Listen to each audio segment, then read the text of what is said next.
Mesdames, Messieurs, bonsoir. Dossier de la rédaction ce soir se focalise sur la situation qui se passe dans la province du Congo central. Pour en parler, nous recevons Maître Rigen Sadi, il est avocat, coordonnateur du collectif des jeunes Congo, COJEC en cycle. Bienvenue, Monsieur Nsadi.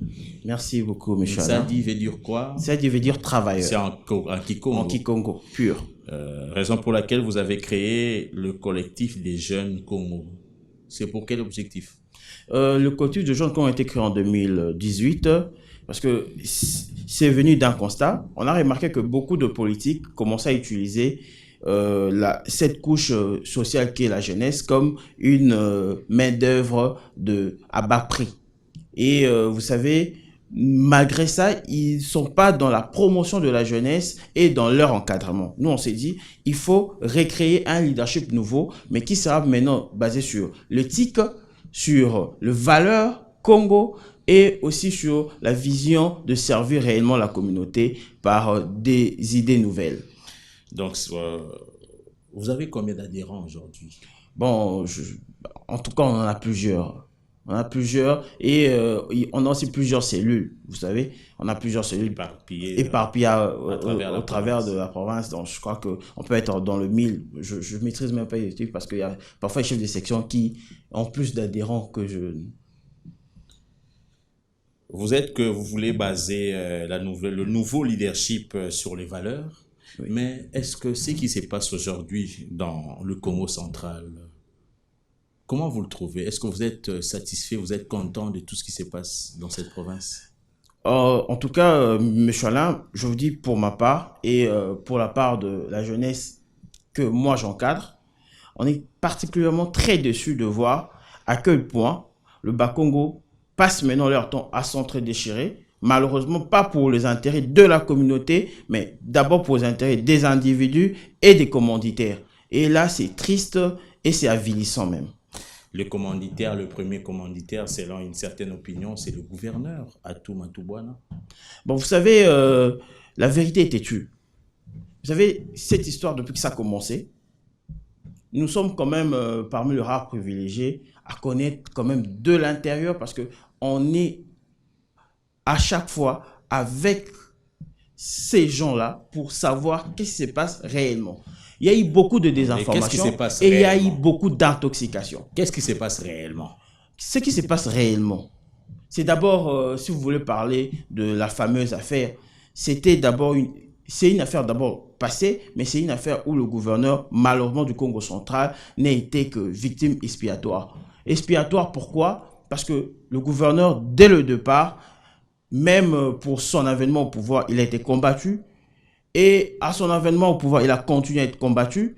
Et moi, je vous dis sincèrement, je ne serais pas étonné d'apprendre que le véritable instigateur était très loin ou à plusieurs kilomètres de la province. Commençons par son avènement au pouvoir. C'était un candidat indépendant. Indépendant, oui. Il a postulé dans une assemblée provinciale dont l'une des familles politiques était majoritaire. Comment ça s'est passé? Il était indépendant, mais il a été voté par les députés membres d'une famille politique majoritaire. Je crois que... On parle de corruption aussi. Non, M. Alain, il y a un problème. Je crois qu'à un moment donné, le caput, c'est-à-dire la tête, Kinshasa qui est la capitale, c'est malheureusement déraciné, désintégré de sa base, de son infrastructure qui sont les provinces. Et c'est de là le choix mal orienté qui aujourd'hui amène tout ce problème que nous vivons. On était dans une dynamique en province et le débat en province était sur la rotation. Parce que le Congo central et le Mukongo, déjà en son temps, nous l'avons dit dans différentes chaînes de la place, il y a un proverbe chez nous, on dit le makuku matatu. C'est-à-dire? C'est-à-dire, on parle de 3 pierres qui, quand on le met ensemble, ça permet de soutenir une marmite et de là, on sait que la marmite, la nourriture va cuire. Mais malheureusement, depuis un certain temps, il y avait un débat au niveau interne qu'il y avait malheureusement un seul groupe qui revenait. Et ce débat-là a fait qu'on demande Et on l'a demandé même à Kinshasa que cette fois-ci, remettez-nous, nous assumons. Il y a eu même un caucus Congo, il faut pas l'oublier, qui s'était prononcé sur ça, pour dire cette fois-ci, rotation, appliquons le Makuku Matatu pour le bonheur de la communauté. Et malheureusement, il y a eu des choix qui sont allés en l'encontre de cette volonté-là. Ouais. Et c'est là le chèque cuisant que vous avez vu. Maître Riguen, ça dit Makuku Matanu, c'est ça? Matatu. 3. Makuku Matatu 3. Oui. Ça, concrètement, oui. Hein? Concrètement, c'est quoi? Non, en fait, chez le père fondateur, ils avaient un pacte. Vous savez, quand vous gérez une communauté, il faut avoir des assises solides qui seront la base de la stabilité sociale. Et selon ces pactes-là, il y avait 3 grands clans qui régnaient. Et on disait, selon ces pactes-là, que chaque clan, chaque grand regroupement devait rotativement gérer. Et là, ça permettait d'échapper à la duplicité, à tout ce qu'on voit aujourd'hui de mauvaises pratiques. Et à l'époque, de jeunes de tel camp n'allaient pas insulter les jeunes de tel camp parce qu'ils savent qu'à leur tour, ils vont venir compétir. Ça permettait la stabilité. Mais malheureusement, comme le Caput ne s'occupe même plus de réalité sociale et sociologique de certains coins, on a vu de choix mal orientés qui ont été sanctionnés, heureusement, par les députés. Vous parlez de la corruption, moi je vous dis, celui qui allègue le fait doit l'apporter, je suis juriste. Mais moi, tout ce que j'ai vu dans le jeu de ces députés à l'époque, c'était cette flamme-là de dire, cette fois-ci, nous prenons notre destin en main. Donc, il ne fallait plus que les gens du bas-fleu puissent diriger? Non, je ne prends pas ça en ces termes. Je parle en termes de rotation. C'est-à-dire qu'il fallait permettre à toutes les grandes composantes communautaires ou faisant partie de la communauté de diriger à tour de rôle. Et c'est ce qui a été fait. Mais malheureusement, certains n'ont pas apprécié cela et ils ont continué leur combat jusqu'à cette déstabilisation qu'on est en train de voir. Qu'on se le dise, qu'on se leurre pas, le mal vient de loin. Et le mal est profond. Et Kinshasa doit savoir aujourd'hui en tenir compte. Parce que je dis, 2023, il faut venir avec un discours. Nous allons y arriver, Maître Riguen Sadi. Le gouverneur Atoumata Bouana a été élu, gouverneur. Et finalement, là, c'est selon une certaine opinion, il est plongé dans l'affaire Mimiguet. Il paraît, j'utilise le conditionnel, que c'est lui, il serait le commanditaire. Vous savez, encore quelque chose de triste, j'ai rarement vu ça. C'est-à-dire, j'ai vu de frères vouloir faire du mal à leurs frères au nom de leur repositionnement ou de leur positionnement politique. Même ceux qui allèguent cela, ils savent au fond de leur conscience que tout ce qu'ils ont dit et font avaler à la population, c'est faux. Vous savez, moi j'ai lu ces réquisitoires-là. En tant que juriste, de l'œil du juriste, il n'y avait aucun élément qui pouvait faire asseoir même cette infraction.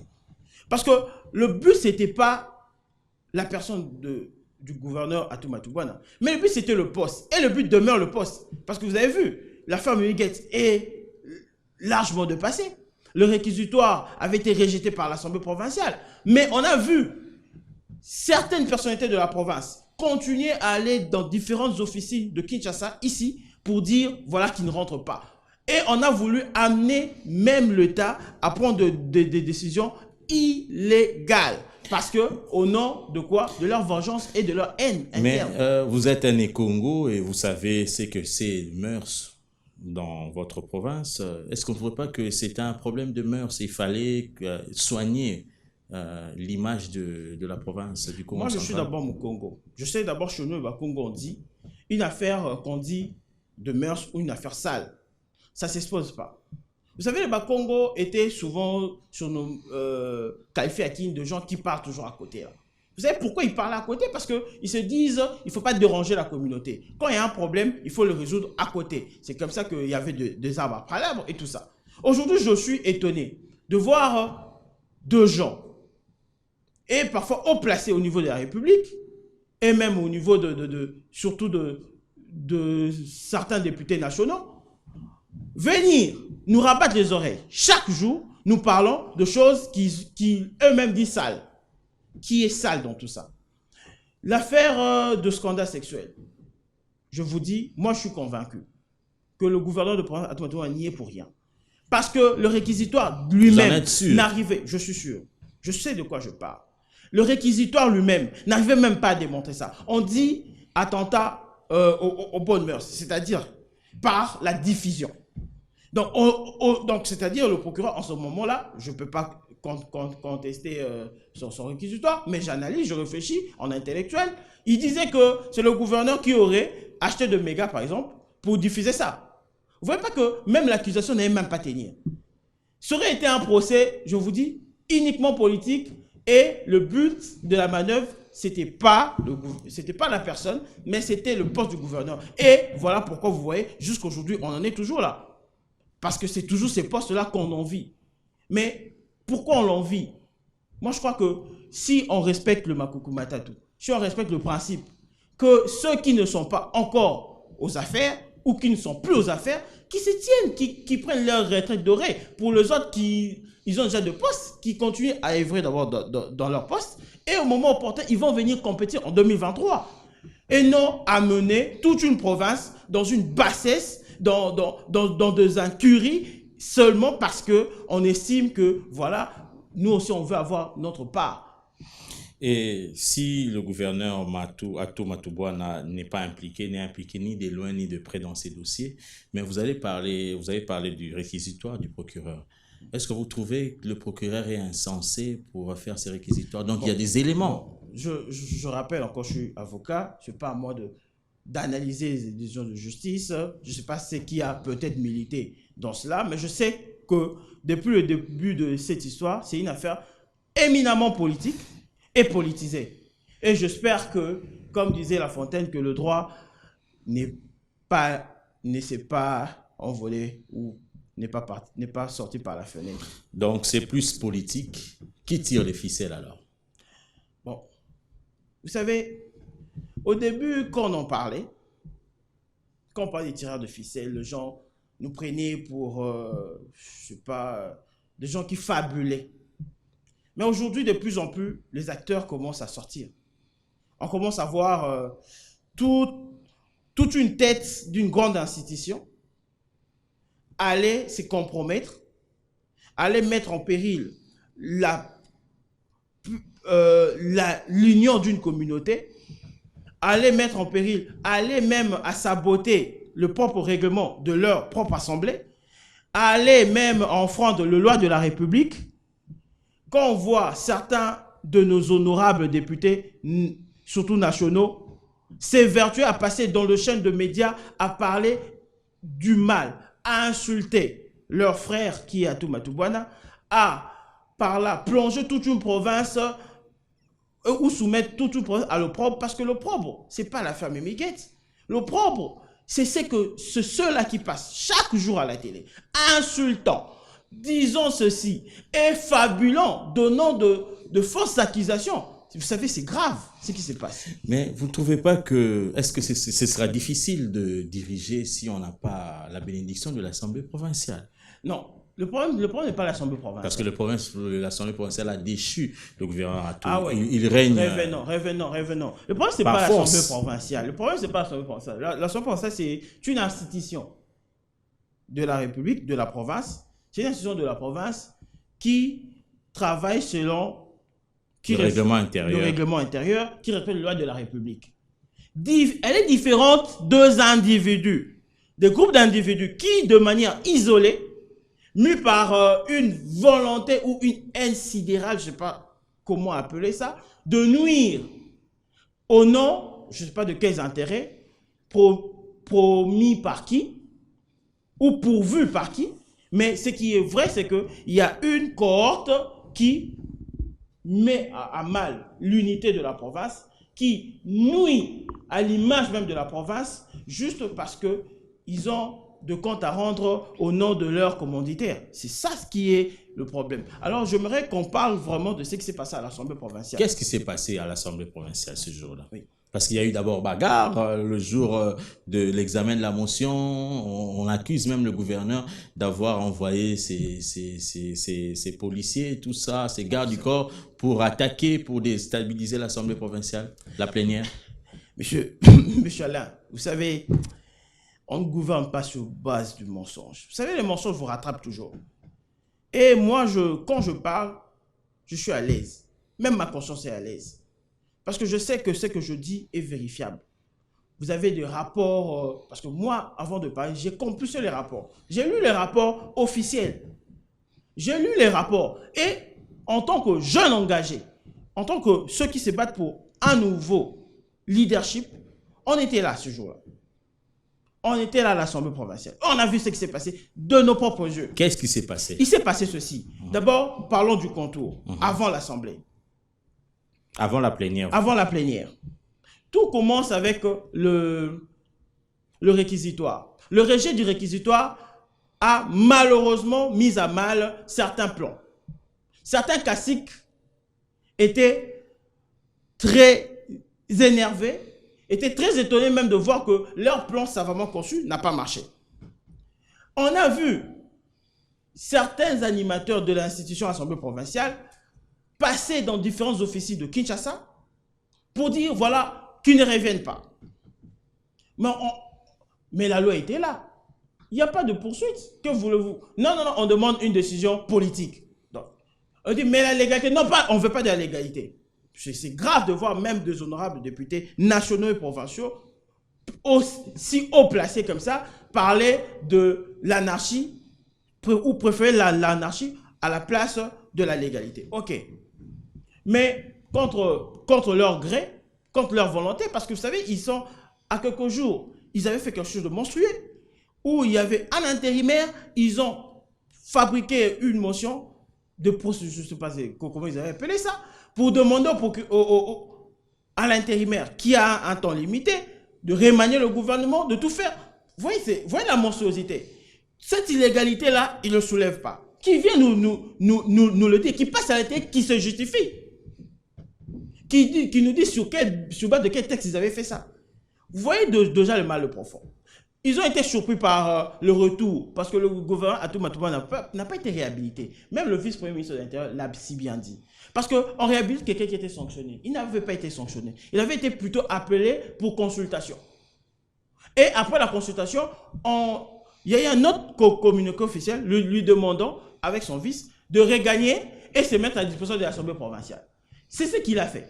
Et à l'Assemblée provinciale, malheureusement, pour le camp ou l'axe qui veut soumettre notre population, notre peuple dans l'ineptie,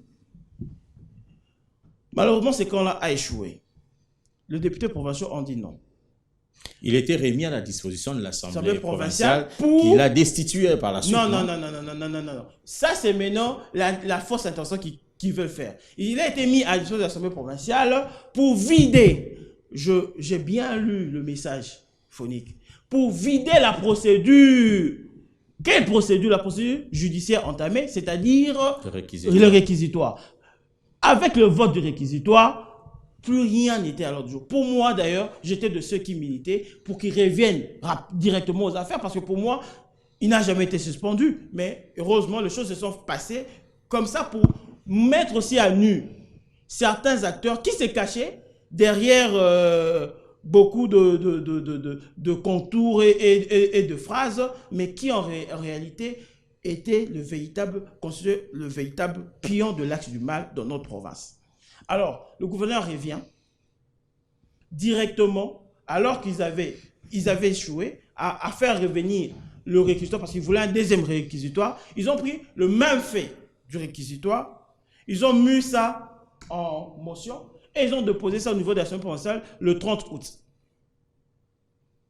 Malheureusement pour eux, le gouvernement n'a pas été réhabilité dans les 48 heures parce qu'ils s'attendaient que, bon, s'il est réhabilité, aussitôt ça arrive.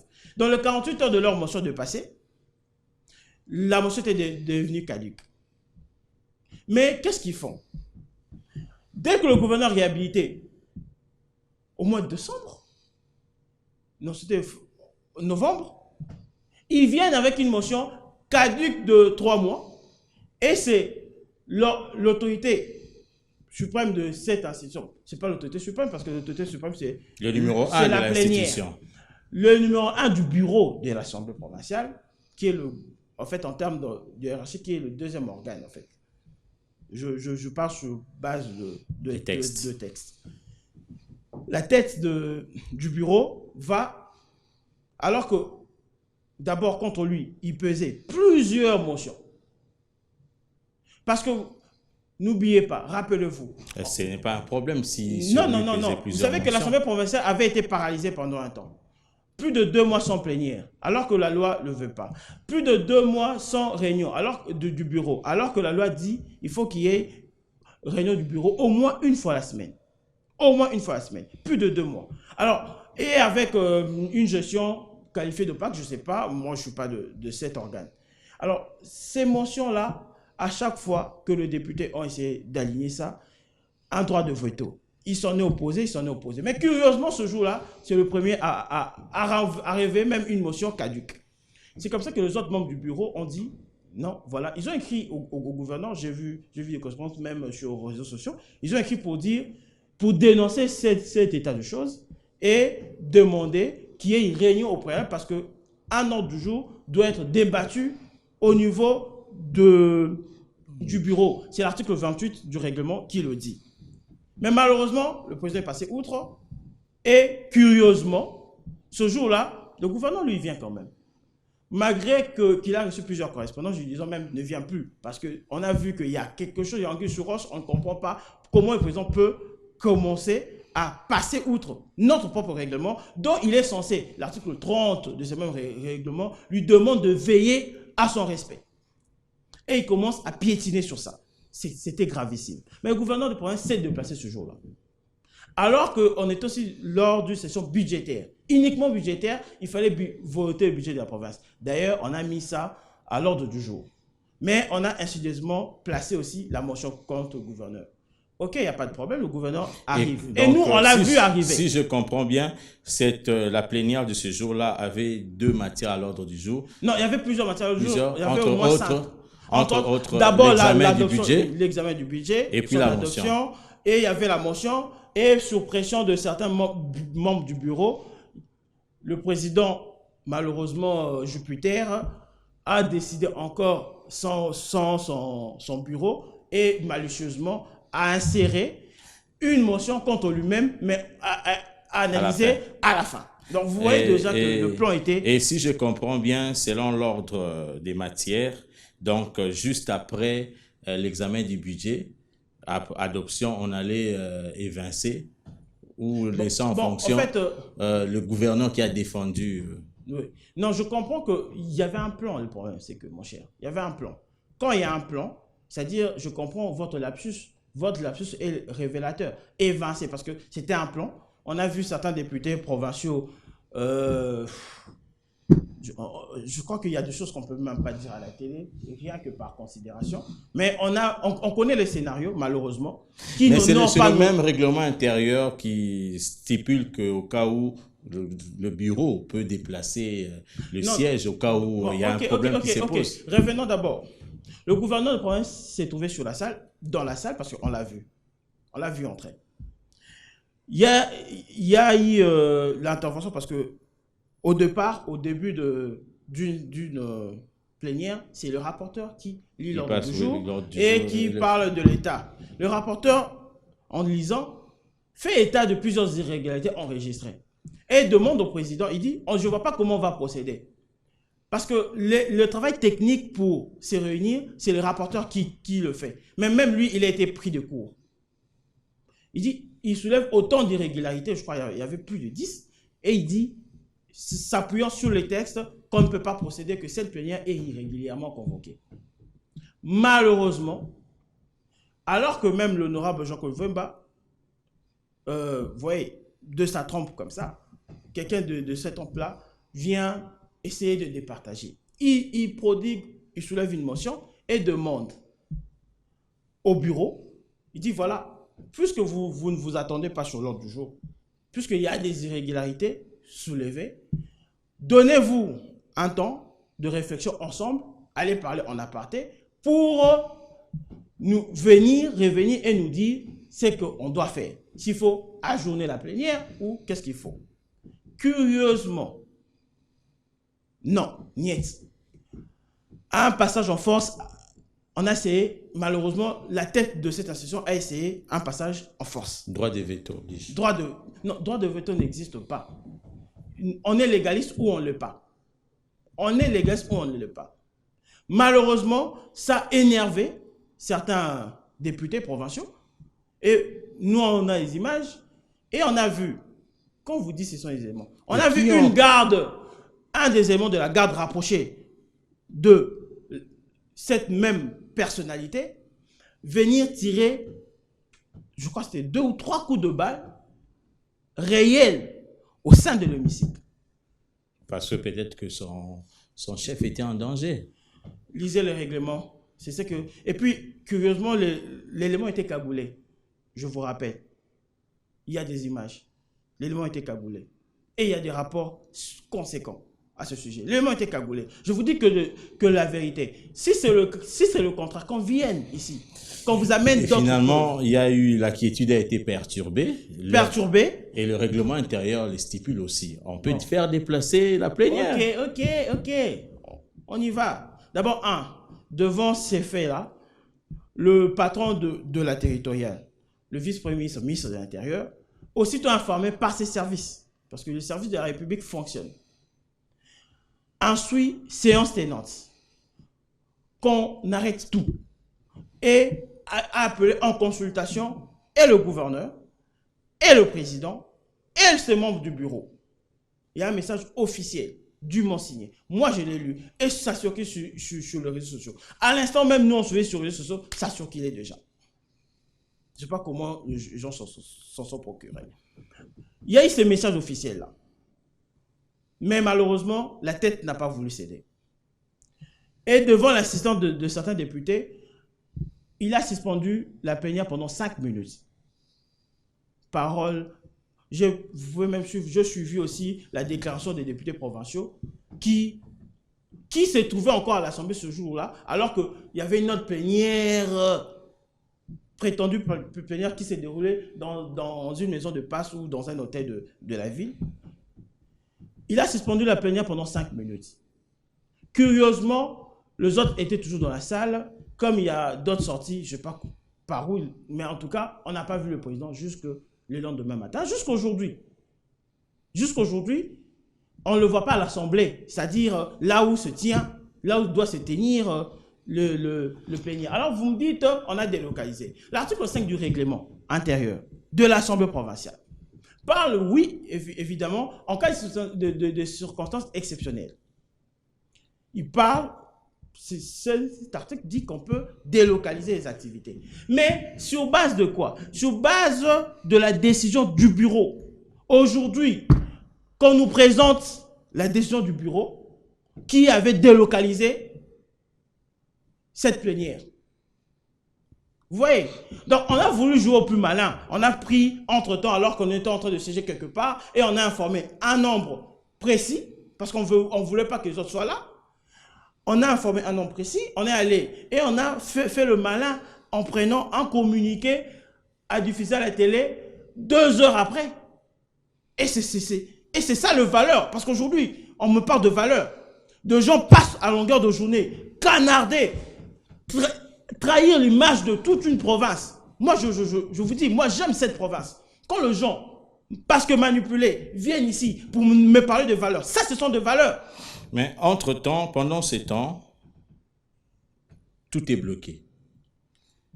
Jusqu'où ira cette guerre entre, d'une part, l'exécutif et de l'autre, l'Assemblée provinciale, l'organe délibérant? Bon, le pouvoir qui bloque, parce que je vous rappelle d'abord que l'Assemblée provinciale du Congo central compte 41 députés. Aujourd'hui, ils en sont à 43. Vous pouvez me demander pourquoi? Répondez. Non, parce qu'il y a eu de ministres provinciaux qui ont démissionné sur pied de l'article 86 du règlement qui dit qu'ils intègrent d'office leurs fonctions.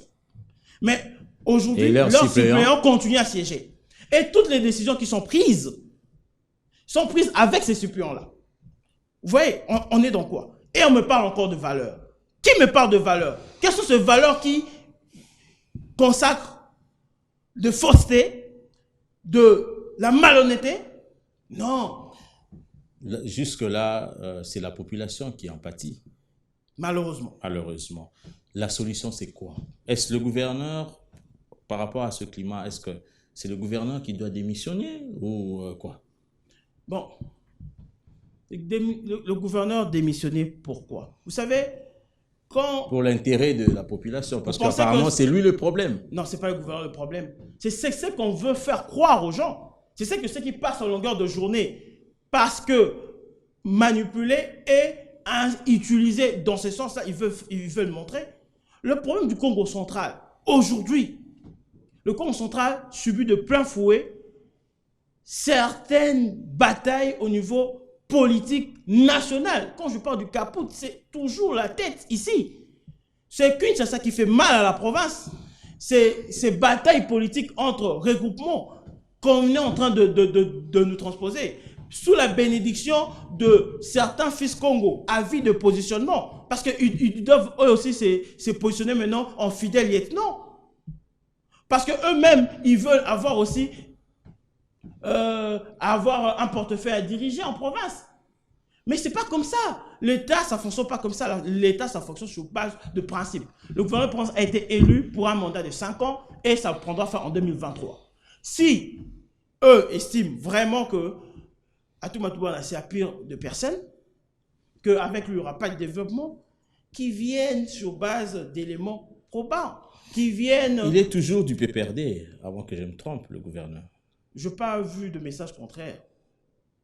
Mais on l'accuse aussi de s'approcher plus du cash. C'est ça aussi, nous sommes en politique, Maître Riguen Sadi. Vous savez, il s'approche trop moi, je du suis cash. Pas là pour, moi, je ne suis pas là pour... Et ça dérange aussi, c'est la politique. Moi, je ne suis pas là pour parler de débat de recoupement politique.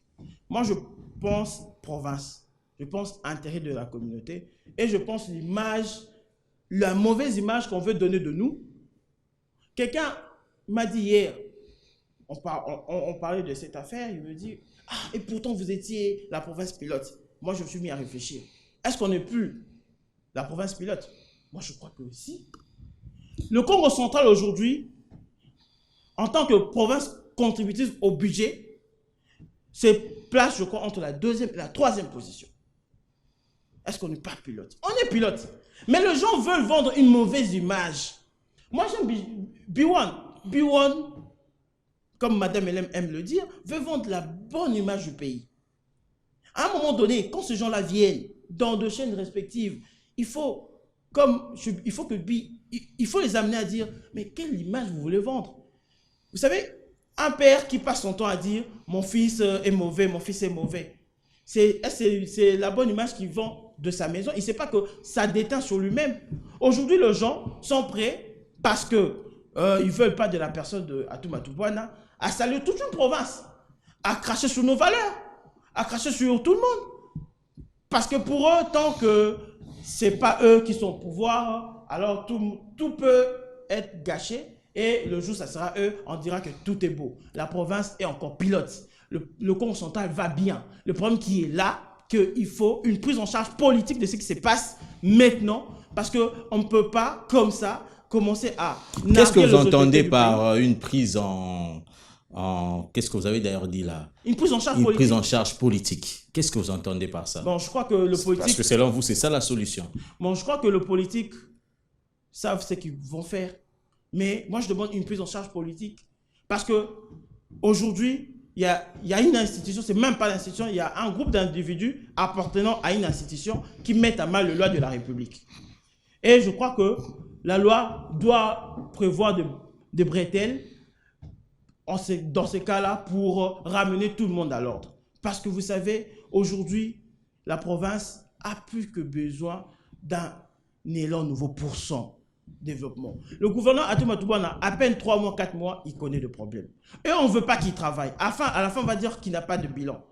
Moi, je suivais la fois passée le compte rendu d'un de ses conseils de ministres où il faisait état. En fait, il parlait de l'acquisition par la province de certains sites de certains sites de production de gravier et d'acquisition de plusieurs outils, matériaux de transformation, de bétonnage, de goudron, pour arriver à réduire le prix ou le coût de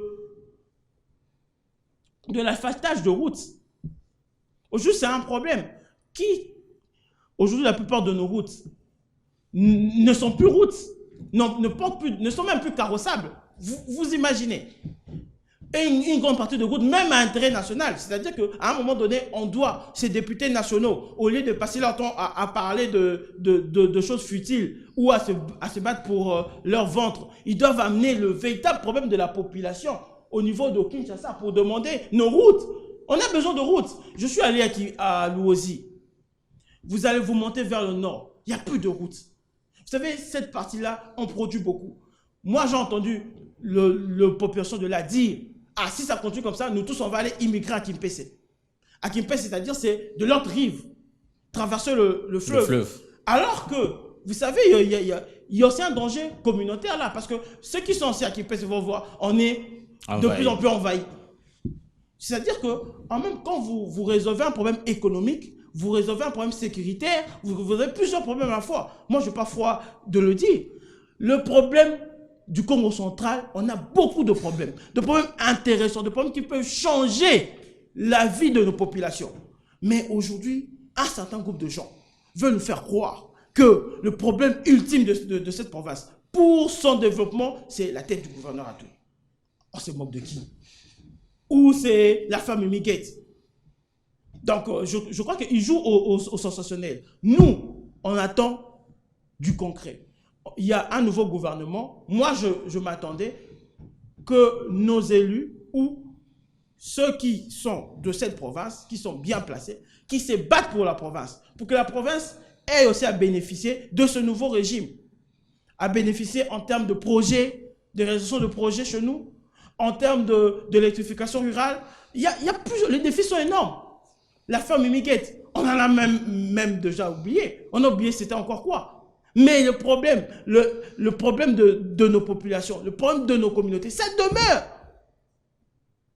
Voilà, malheureusement, le véritable discours qu'on attend d'eux. S'ils viennent passer ici, s'ils viennent sur B1, dites-leur, parlez de la province. Non, ne parlez pas du gouvernement Atouma. Parce que vous savez, même quand ils parlent du gouvernement Atouma, ils ne parlent pas du gouvernement, ils parlent d'insultes. Ils vont dire rapidement insultes. Qu'est-ce que vous lui reprochez? Heureusement qu'à B1, on n'insulte pas. B1 n'accorde pas son micro pour des insultes. Aujourd'hui, comment vous entrevoyez l'avenir du Congo central? Vous savez, moi je suis chrétien, vous savez, dans le christianisme, il y a ce qu'on appelle l'espérance. Et on reste positif en fait. Moi je reste positif. Je me dis, le force du mal ou l'as du mal n'aura jamais raison sur le bien. Je ne dis pas que tel acteur est parfait, tel autre ne l'est pas, mais je pense qu'on peut se supporter les uns les autres et travailler sérieusement et véritablement pour la communauté. Et ça ne passe pas par de déchirures, des désignants, des déclarations comme certains veulent à tout moment venir ici, rabattre nos oreilles, rabattre les oreilles de Kinshasa. Je crois fermement que cette année sera différente. Je crois que même ceux qui sont adeptes de l'anarchie vont rapidement se rendre compte. Ce sera une année différente. Et on va redorer l'image du peuple Congo. Et ça sera par le travail. Je nous invite au travail. Chacun là où il est. Chaque jeune là où il est. Qui réfléchisse qu'est-ce que je peux apporter. Aujourd'hui, on a de jeunes qui sont à Kinshasa qui ont une certaine expertise. Ils sont très avancés. Mais leur province d'origine ne bénéficie pas de cela. Ils doivent à un moment donné aussi se remettre en cause. Dire voilà, qu'est-ce que je peux apporter? Qu'est-ce que tu peux apporter dans ton village? Ton village qui n'a pas d'électricité. Toi, tu as suivi de formation ici, à INPP et tout ça. Tu sais comment on peut apporter de l'électricité sur base, avec seulement un petit ruisseau, avec le peu que tu peux avoir, ou tu peux appeler à la participation. Oui, c'est vers ça qu'on doit aller. J'invite certains de mes collègues jeunes. Moi, je ne suis pas venu ici pour parler au nom de toute l'agence du Congo central. Je n'ai pas ce mandat.